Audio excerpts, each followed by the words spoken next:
First थिस्सलुनीकियों और उसका 5 का 19 वचन पढ़ने जा रहा हूं। यहां ये लिखा है कि आत्मा को न बुझाओ। हालेलुया।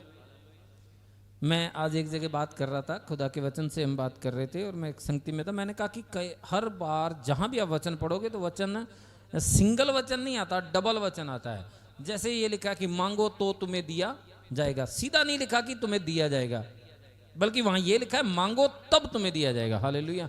और एक जगह ये भी लिखा है कि विश्वास करने वाले के लिए सब कुछ हो सकता है। ये नहीं लिखा कि आपके लिए सब कुछ हो जाएगा, बल्कि ये लिखा है विश्वास करने वाले के लिए सब कुछ हो सकता है। आमीन। बहुत कम वचन ऐसे हैं जो सिंगल आए हैं। जैसे यहां लिखा है आत्मा को न बजाओ, कोई रीजन नहीं छोड़ा, कोई कारण नहीं छोड़ा, कोई तो यस नो हाँ कुछ नहीं जाए। ये लिखा आप और हम सबसे परमेश्वर का वचन बात कर रहा है कि आत्मा को कभी बुझाना नहीं है।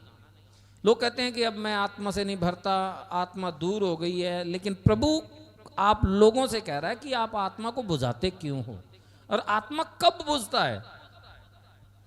जब हमारा जीवन गलत हो जाता है, या हम संसारिक में उलझ जाते हैं, या हम प्रार्थना में कम हो गए, संगति में कम हो गए, या कुछ गलतियां पाप करने लगे, तो आत्मा बुझ जाती है। हालेलुया।